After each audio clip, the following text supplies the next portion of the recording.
Welcome back. Today we're going to be talking about some icy encounters that you can add to your Icewind Dale Rime of the Frostmaiden game to spice things up and really tie things together.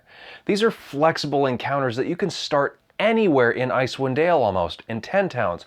In the wilderness, it's entirely up to you.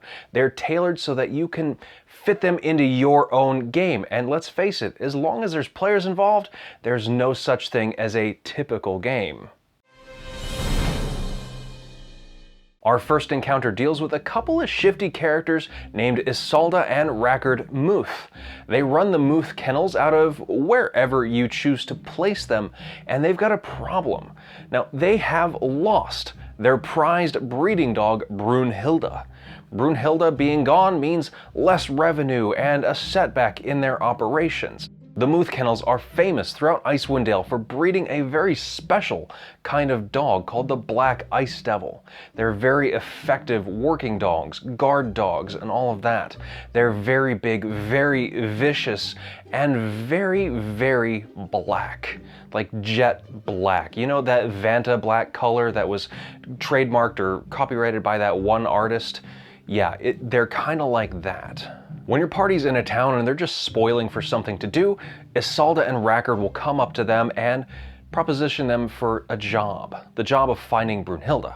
Rackard thinks that Brunhilda is long gone, frozen to death out in the tundra, but Isolde's not so sure.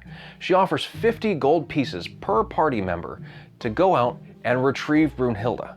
If you can't retrieve Brunhilda, at least get the collar back as a keepsake. It's a valuable family heirloom that they pass down from one generation of dog to another and have for decades. So they at least want that. What they're not going to tell you is that the collar is the secret to their kennel's success. It is in fact made of chardalyn, the infernal, damned kind of ice rock. What is chardalyn? Anyways, whatever. It's made of that stuff, and it imbues the bloodline of the Black Ice Hounds with this infernal power. It makes them big, makes them mean, and very good at what they do. If your party agrees to help, Isolde will lend you Gunter, one of the other dogs from the kennels known for his very keen sense of smell. He'll be able to find Brunhilda's trail no matter where she is in the Dale, and he does just that. As soon as you set Gunter onto the task of finding Brunhilda, he's going to lead you right to her, wherever she may be. Where Brunhilda is hiding is up to you. She could be in a cave out in the wilderness, in a ramshackle part of town, it doesn't matter. Pick your favorite spot wherever you want to add some interest and intrigue, and that's where Brunhilda lives, and that's where Gunter is going to lead you. The journey, of course, can be its own little mini adventure, so feel free to have fun with it. Don't be in a hurry to get your players to Brunhilda. Let's take a step back and talk about Brunhilda for a second. Brunhilda isn't the normal Black Ice Hound. She's quite special, in fact. She's wearing the chardalyn collar, and that only belongs to one dog in every Muth kennel generation. Asmodeus's recent activity within the Dale has awakened something within the collar. It's imbued it with more magic. It has awakened it almost, and that has in turn awakened Brunhilda. Now, as if there weren't enough awakened animals here in Icewind Dale, here's yet another one, but this one's a little different. Brunhilda doesn't speak common. She's not going to be able to communicate with most of your characters unless they speak infernal. Brunhilda, being awakened with her new intelligence, doesn't want anything to do with the kennel. She doesn't want that life anymore, and that's why she ran away. She's going away from the Muths, away from the kennel, away from her responsibilities of breeding generation after generation, and she wants to see the world. She knows that she's meant for something more, and she's plagued by visions. That chardalyn collar, Asmodeus's power, it's giving her nightmares. Visions of deep duergar and the Xardarok Sunblight Fortress are plaguing her mind, and before she finds her freedom, finds her place in the world, she wants to find these visions and stop them. So that is something that you and, well, your players and Brunhilda have in common. You want to find Xardarok and stop him. Back on the subject of finding Brunhilda, Gunther will eventually lead you to her hiding place, and at that point, Brunhilda comes out and begins to speak to the party, but of course it's all in infernal, so if you don't have anybody that speaks it, it's just going to be a bunch of gibberish. But it's very clear that there's some articulation going on there. It's not just barks and growls like Gunther would emit. It's something different. There's a form of language to it, obviously. If you can communicate with Brunhilda, she's going to tell you about what she is, what she's feeling, and why she is not going to go back. Gunther isn't going to have any of that. He's extremely well trained, and he knows that his owners want, at the very least, that collar. So he's going to try to get that collar from Brunhilda if she's not going to give it up willingly, and if your party isn't going to help him. If your party does help him, well, Brunhilda's not going to go without a fight. So one way or another, this thing's going to end in a bit of a conflict, but I encourage a social interaction with Brunhilda. I think it's going to lead up to a far more interesting outcome. Let me know how this encounter goes for you down in the comments below. Before we move on to our next encounter, I have to tell you, you can get all of these encounters in written form over on Patreon for just as little as $1. That's this guide and all of the other Lunch Break Heroes guides yours to download and keep forever. And if you haven't joined our Discord, you should totally do that and join the over 500 people in our community that are helping each other out, customizing modules and just figuring things out for their game. There's a link down in the description down below, so click it, come join us, and I'll see you there. A while back, I was approached to create an encounter that centered around the idea of an ice troll in some form. Myself, Venatus Maps, and Printable Heroes have all gotten together to create this little package for all of you over on Patreon. So if you want to become a silver tier patron of my channel, or if you want to head over to Venatus Maps or Printable Heroes and become their patron, you can get all of this together on any one of our platforms. This encounter deals with an ice troll, of course, that has lost his bridge to 3 goats. When your players are wandering through a town, they are going to hear some screaming emanating from some building somewhere. A moment later, a whole bunch of people are going to just burst through the door into the street, and it's going to be clear that there's something in that building that they are trying desperately to get away from.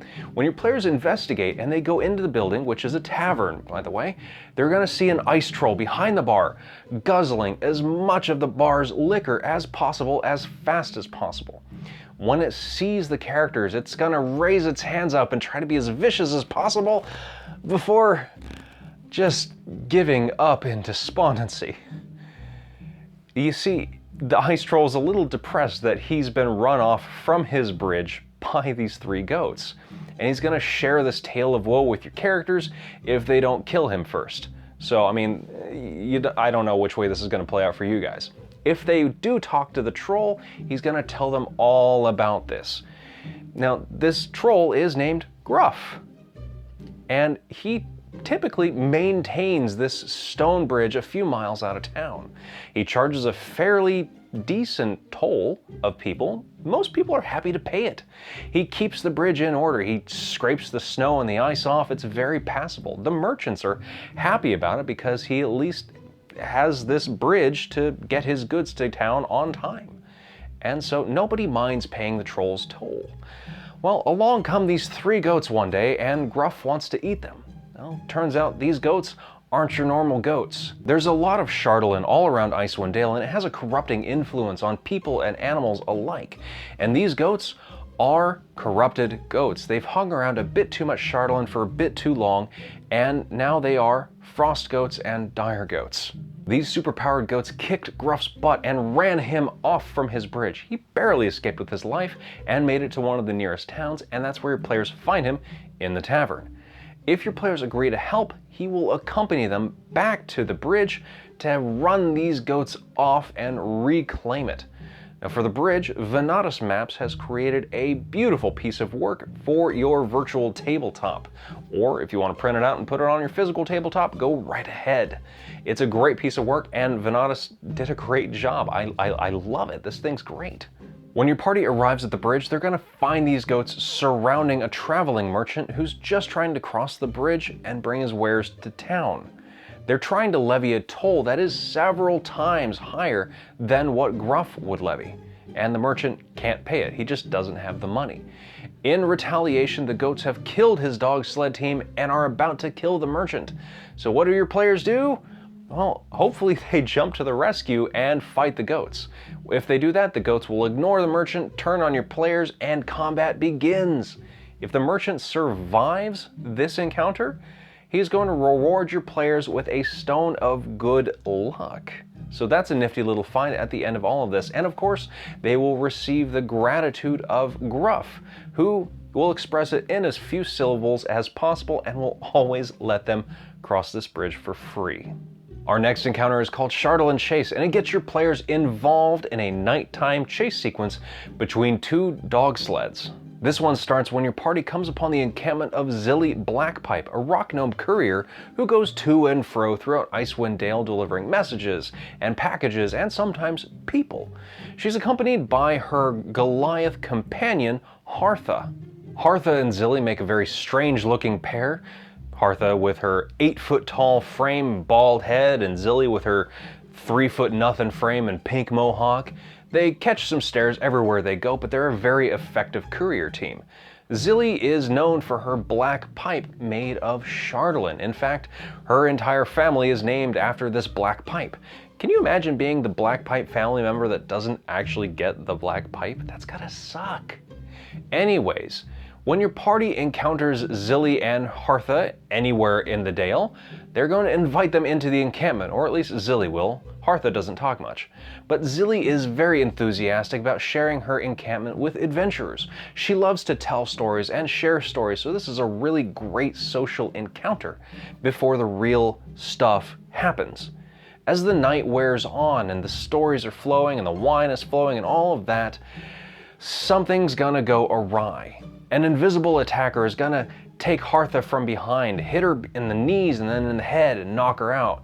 Then some other invisible attacker is gonna hit Zilly across the face, steal the chardalyn pipe, and run towards one of the dog sleds.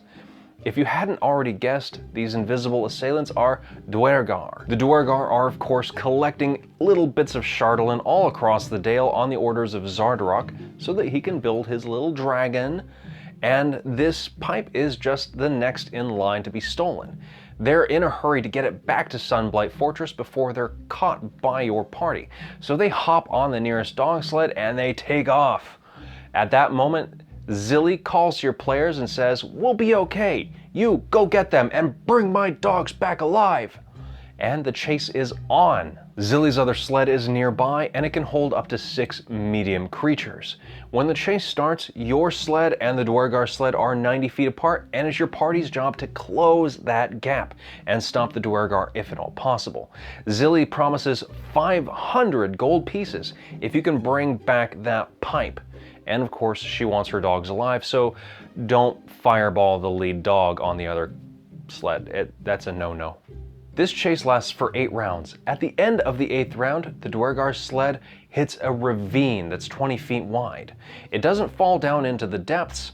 In fact, the duergar have a very unique spell at their disposal that creates an ice bridge, just wide enough for their own sled to get across the ravine, and it crumbles 1 round later. So your party has to catch them before the 8th round, or else they might end up into the ravine if they don't stop in time.